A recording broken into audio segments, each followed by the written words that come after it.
This is supposed to be the year. It happened when Matt Rhule was at Temple. It happened when Matt Rhule was at Baylor. This is supposed to be the year where the big jump happens for a Matt Rhule coached college football team. I'll say this up front. I am not super high on Nebraska right now. Now, could they win 8 or 9 games? Sure. Yeah, they could. But going into this season, they've lost a lot at key positions, and I'm not overly sold that this is going to be that team that's going to jump up like other year 3 Matt Rhule teams have been. But if they are going to make that jump, I've got 3 keys and 3 things that they need to accomplish in order to do so. Let's start first in the trenches. When Matt Rhule was introduced as the head coach of this football team, I remember the press conference at the practice facility, and I remember him, and boy, he sounded like a Big Ten head football coach, didn't he, right? We want to run the football. We want to be great at the line of scrimmage. We want to recruit and develop good players on the offensive line and the defensive line as well.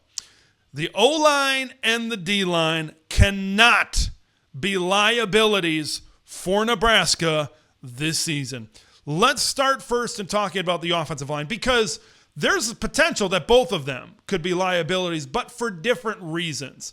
Let's start first, like I said, with the offensive line. This was a group that was banged up last season. And really, this is a group that hasn't really played, as whether they've been injured or whether just the play hasn't been great. They have not really played as a good, cohesive unit for a while, certainly since this channel was started in 2021. But you need this offensive line to really get the most. They really need to reach towards their ceiling. You really need a lot out of the transfers like Rocco Spindler coming in from Notre Dame at guard and Elijah Pritchett coming over there at tackle. Like, those are 2 really talented linemen.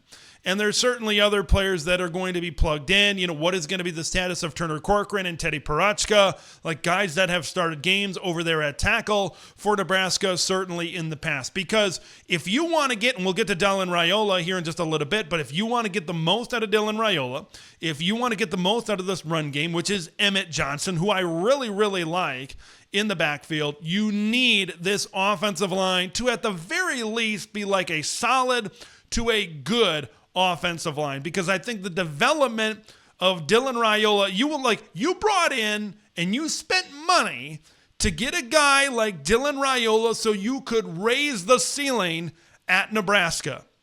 If you don't have the offensive line, if these guys don't develop, because all of this, how it circles around, is so humorous and funny. The one guy that was kept from the Scott Frost coaching staff was Donovan Raiola. Now it's time for him to really step up and say, you know, you were retained for your skills, not just because you were a connection to the 5-star quarterback we wanted.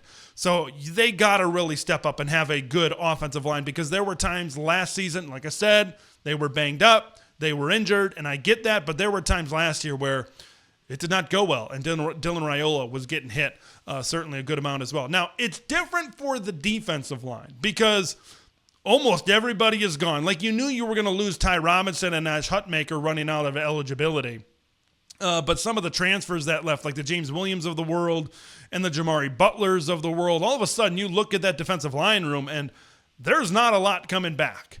And we'll see just how many of these transfers are going to be able to step up into a significant role. On last week's show, when I talked about a big question is going to be entering spring is what's going to happen at the defensive tackle spot. And I didn't really see the Big Ten beef in terms of those 300-pound defensive tackles right now. I think it's going to come certainly from the edge. But you need a defensive line, I think, that's going to generate pressure. The Cameron Lenhart, Williams Nwaneri, of course, the former 5-star that transfers over from Missouri, like, these need to be guys that need to wreak havoc, specifically Cameron Lenhart. Like, he was a really good recruit from a couple of years ago. He's been a little bit banged up at times, and yeah, he hasn't maybe seen the field maybe as much as he's wanted to, but I think this is a big year certainly for him to really step up this season.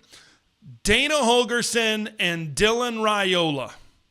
They need to get their confidence going. Like, we saw the combination that they can be as an offensive coordinator and a quarterback in that Wisconsin game last year, and we saw it really with Dylan Rhule throughout a lot of games last season.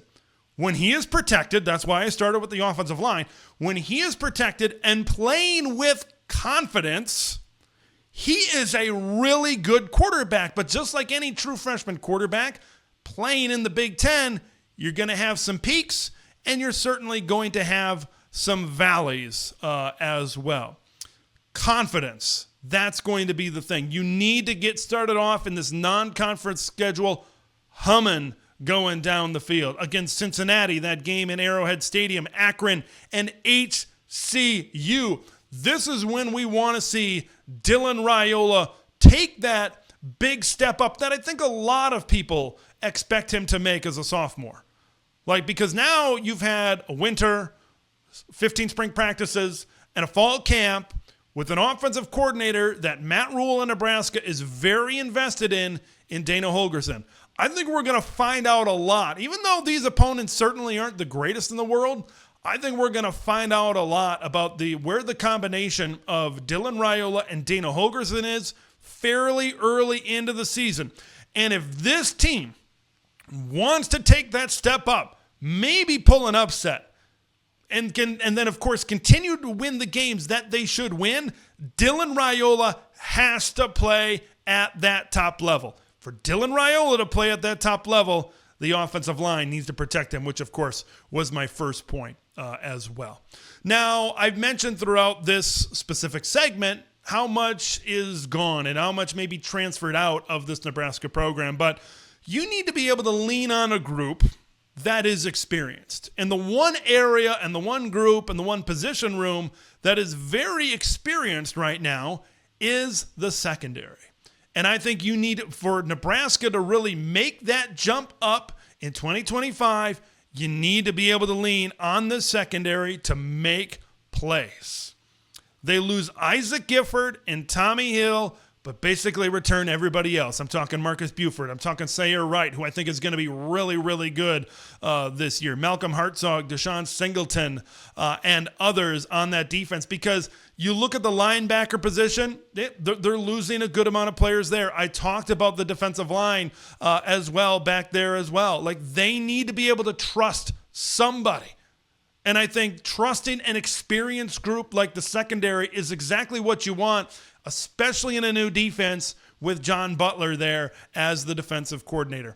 Nebraska is a very interesting team to really evaluate for me in 2025. I think there's a thought where they could win some of these games and they could get to 8 or 9 wins, but if the lines of scrimmage really don't hold up, and if Dana and Dylan maybe aren't gelling as much as, and you don't see that progression from Dylan Rhule, there's a chance that this team could end up at 6 or 7 wins again. It's going to be so much fun to monitor the Huskers through the spring portal and then into fall camp as well.